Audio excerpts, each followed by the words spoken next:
Production is the key to the economic development of a country. Production can be agricultural, like cultivation of crops, or industrial, like manufacturing of goods. Over 70% of the population in India still lives in villages. People living in villages require various goods and services, many of which are produced locally. Thus, a village is a good place to understand various concepts related to production. We have chosen Pallampur as the place to study production.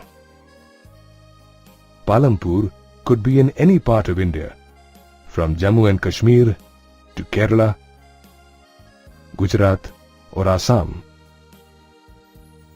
This imaginary place called Pallampur represents a small village in India.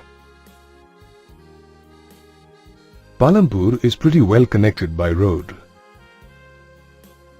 A 3-kilometer-long all-weather road connects Pallampur to a bigger neighboring village called Raiganj. From Raiganj, the same road continues to the nearest town of Shahpur. If you travel on the road from Shahpur to Pallampur, you will find an amazing mix of transport. Tongas, bullock carts, bogies, motorcycles, jeeps, trucks and tractors are all used to transport people and goods on this road. Pallampur is a small village inhabited by about 450 families. As in most villages in India, people in Pallampur belong to many different castes. The 80 upper caste families in Pallampur have pakka houses made of brick and cement plaster. If you visit them, you will find that some of these houses are quite large.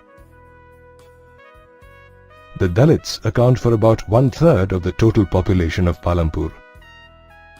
They live in a corner of the village in small houses made of mud and straw.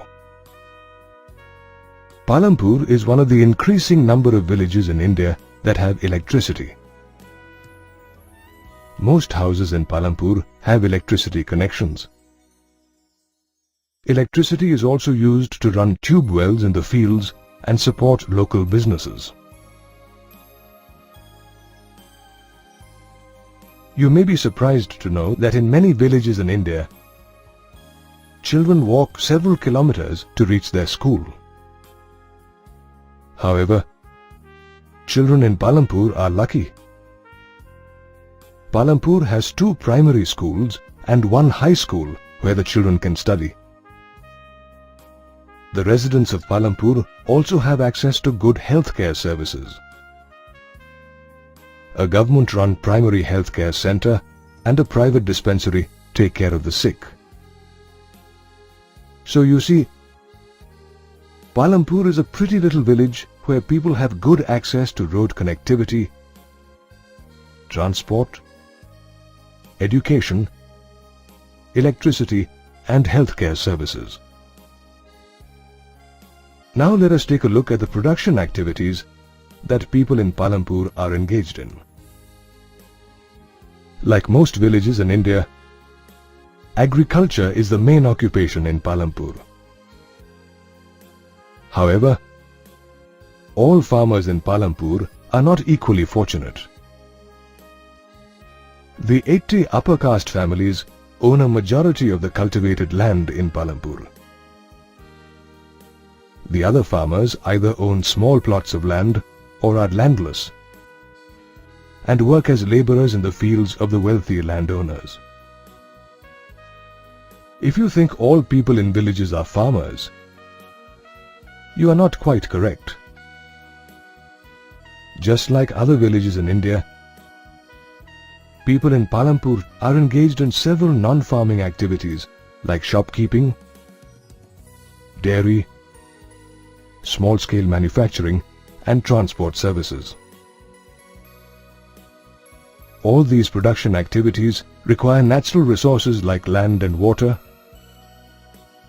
man-made resources like raw material, human effort and intelligence, and of course, money. In the subsequent modules, we will see how these resources are used to produce goods and services in Pallampur. We use a number of goods and services every day. All these goods and services, from the food we eat, to the clothes we wear, and the appliances we use, and services like the bank we have an account in, and the transport we use to travel, are made available to us through production. Suppose you have a great idea about making a product or service required by people. Before you can put your idea into action, you will need to consider the factors required for its production. Whether you want to produce a crop, set up an office, or build a factory, you will need some place to do so. Thus, the first requirement for production is land. Land as a production factor also includes other natural resources like water, forests, and minerals found in the earth's crust. The second requirement for production is labor or workforce. These are the people who do the different tasks involved in production. As is clear from the pictures, some tasks require hard manual labor, while others require higher education and technical skills. A production activity needs certain inputs to produce an output in the form of the desired goods and services. The third requirement for production is the inputs required for the different stages of production.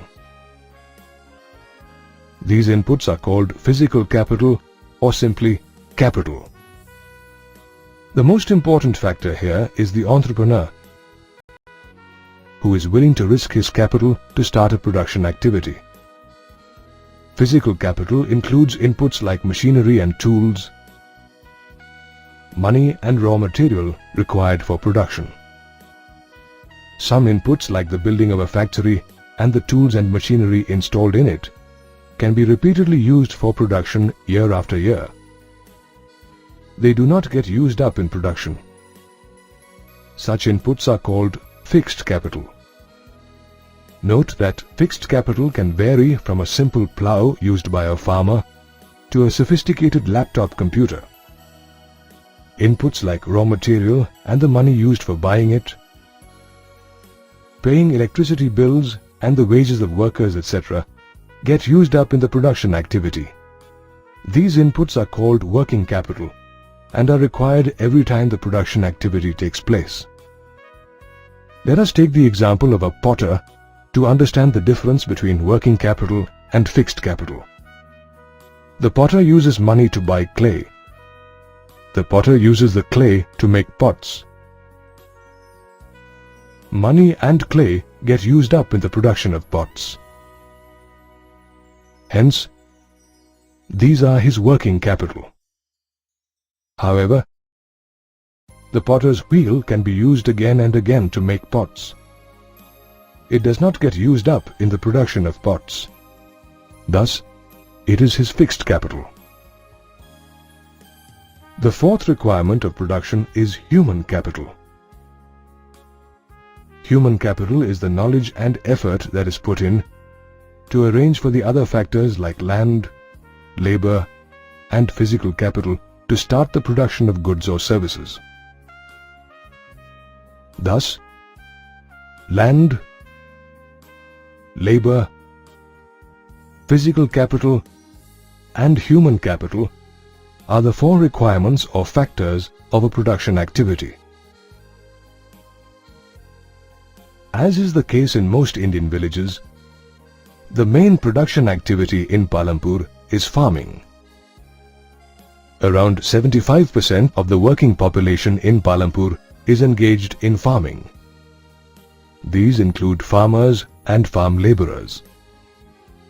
The welfare of the farming community is directly dependent on farm production. The more the production, the happier the farmers and farm laborers. So, how do we increase farm production? Well, there are two ways of doing it. One way to increase farm production is to increase the land area under cultivation. The other way to increase farm production is to adopt methods that allow you to grow more crops on the same land. Let us explore both these possibilities. Let us start with the possibility of increasing the land resource for cultivation. Land is a limited resource. We require land not just to grow crops, but to build houses, industries, public spaces, schools and hospitals, etc. Thus, it is difficult to increase the land area under cultivation. The only way to increase land under cultivation is to convert wastelands into cultivable land. However, wasteland is also limited, so this method can only increase the farmland marginally. What is true for Pallampur is largely true for the whole of India. Observe in this graph how total land under cultivation in India increased only marginally between 1950 and 1970. Between 1970 and 2000, the land area under cultivation remained unchanged. Note that the land area in the table is mentioned in million hectares.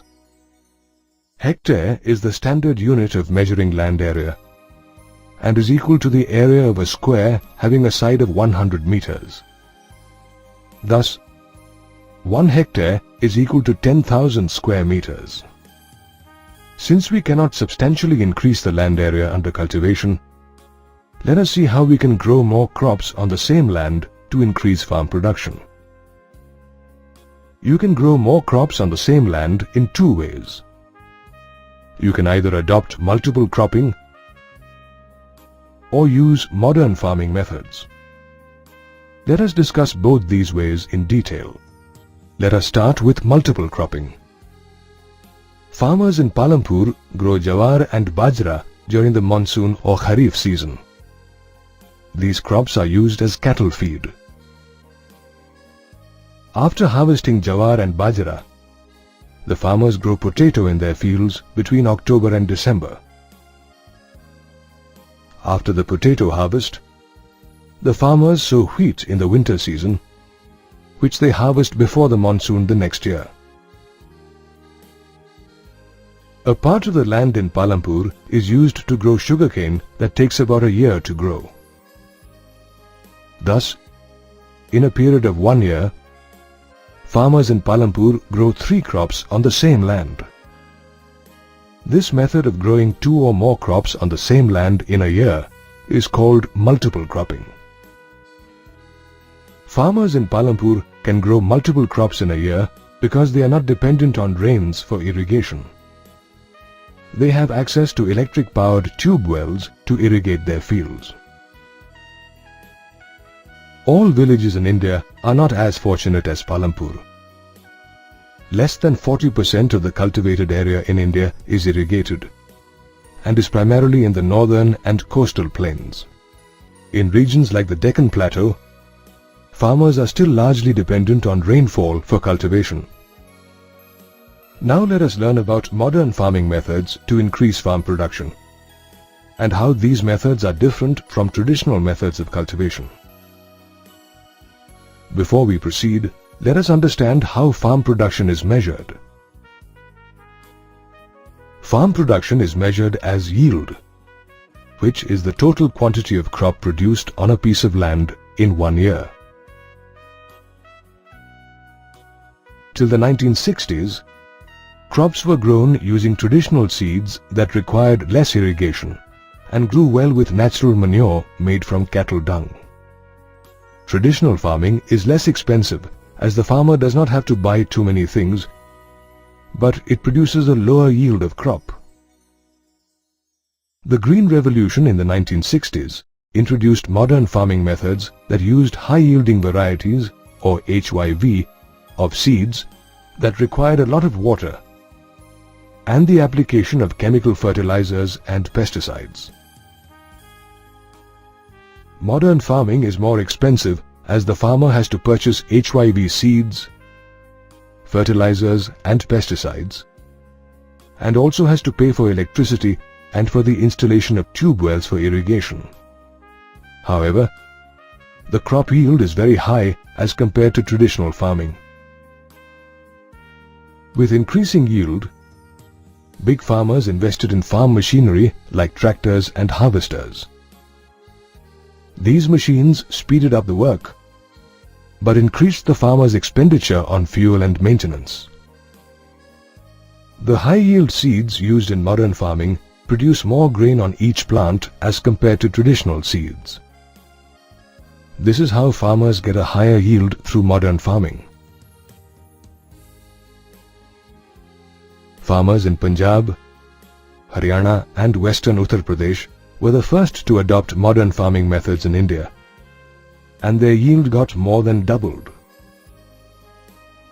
The Green Revolution in India was more successful for some crops than the others. This chart clearly shows that while wheat production in India has increased manifold, the production of pulses has not changed much. Of late, people have started associating several adverse environmental and economic effects with modern farming methods. Let us take a look at them.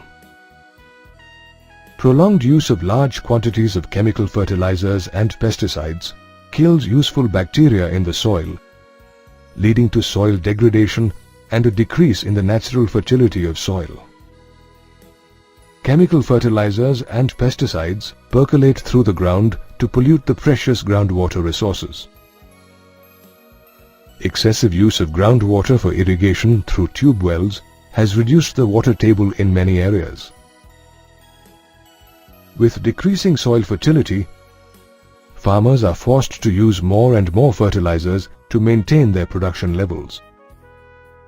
This is increasing the cost of production for farmers and decreasing their income. Thus, we need to adopt modern farming methods with care for sustainable farm production. We have discussed multiple cropping and modern farming as two ways to increase farm production. However, farm production also depends on how much land a farmer has. Let us see how cultivable land is divided amongst farmers in Pallampur. Around 1/3 of the families in Pallampur are landless. Here is an aerial view of the farms in Pallampur. Observe that there are a large number of small fields and a few large ones. Over 50% of the farmers who own land cultivate small fields less than 2 hectares in area. These farmers find it difficult to produce surplus crops that they can sell in the market. The large fields that comprise a major portion of the cultivable land in Pallampur are owned by a small group of families. Some of them have fields in excess of 10 hectares in size. The situation in Pallampur reflects the general situation of land division across India as shown by these figures.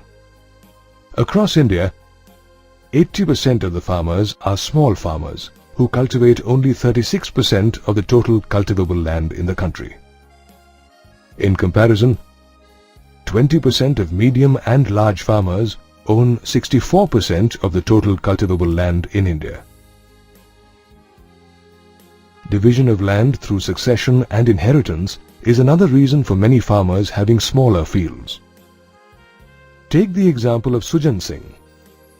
He owned a field of 5 hectares in size. Sujan Singh produced enough on his land to live a comfortable life. Sujan Singh had 4 sons, Hari, Shyam, Sundar and Bhola. After Sujan Singh's death, his land was equally divided between his 4 sons. Thus, Hari, Shyam, Sundar and Bhola each got a field just 1.25 hectares in size. Today, none of them can sustain their family with such a small field to cultivate. Farming requires hard work. Thus, after land, labor is the most important requirement for cultivation.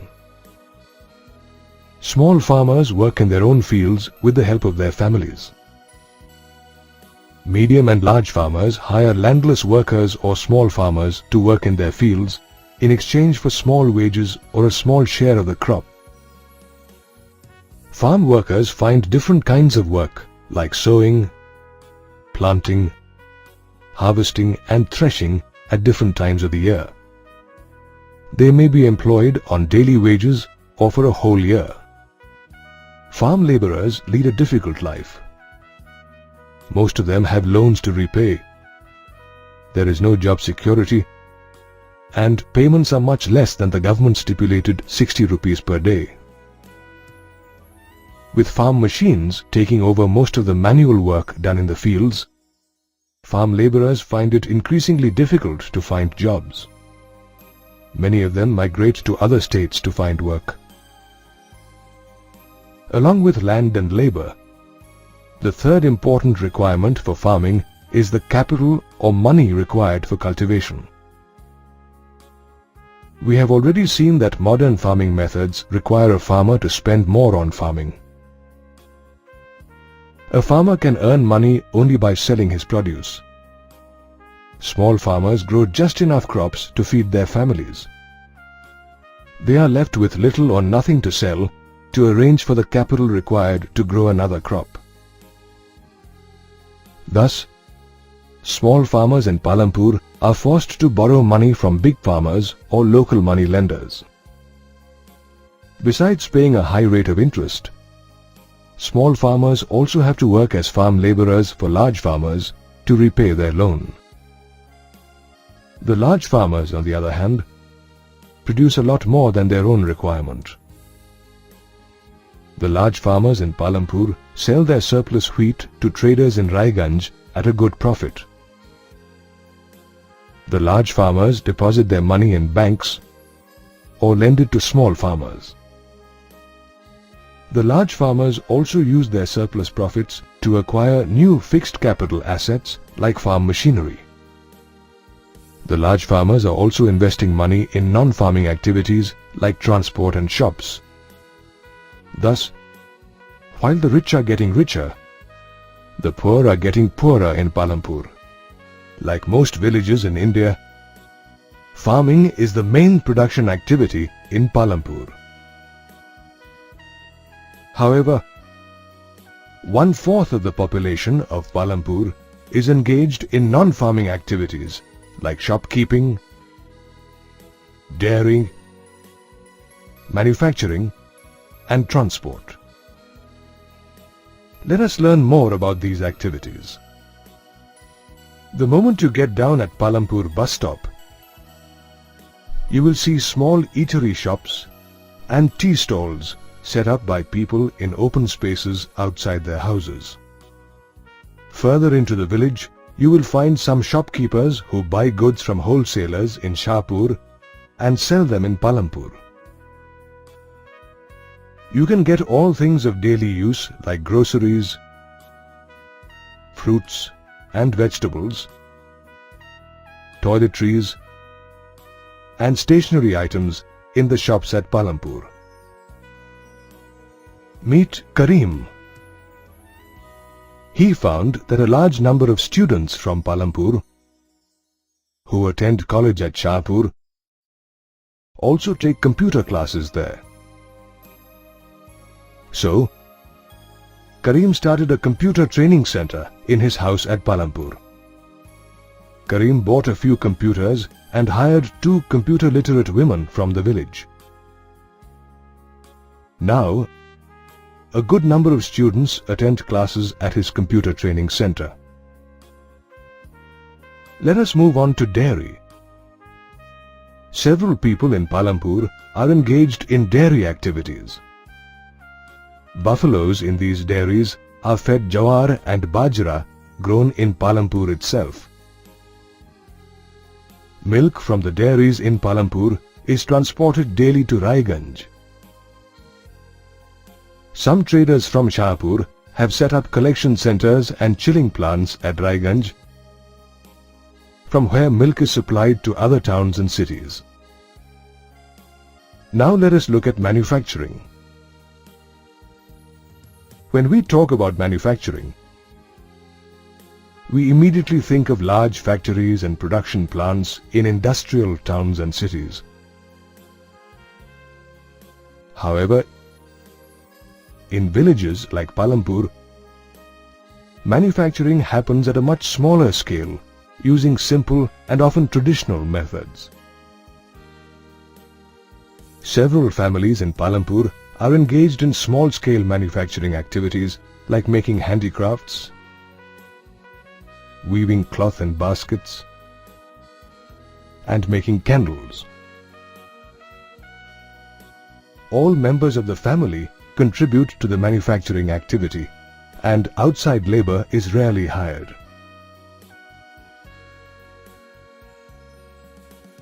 Meet Mishri Lal, the entrepreneur. He has set up an electric sugarcane crushing machine on his field.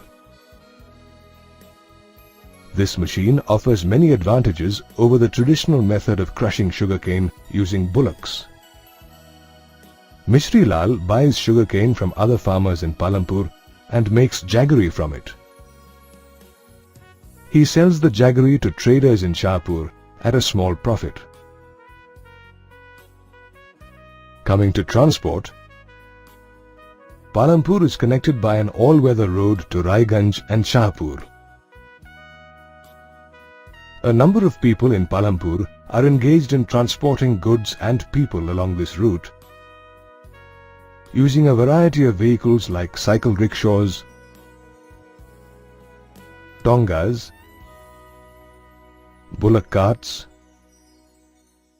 jeeps, tractors and trucks. Here is Kishora, a man of multiple vocations. His is another interesting story. Kishora does not own any land. Till a few years ago, he worked as a farm laborer. The little money he earned was hardly sufficient for his family. Then Kishora took a loan under a government scheme providing loans to landless laborers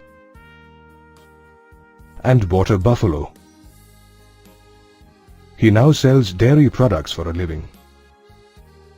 Kishora also appends a cart to his buffalo and uses it to transport different types of material.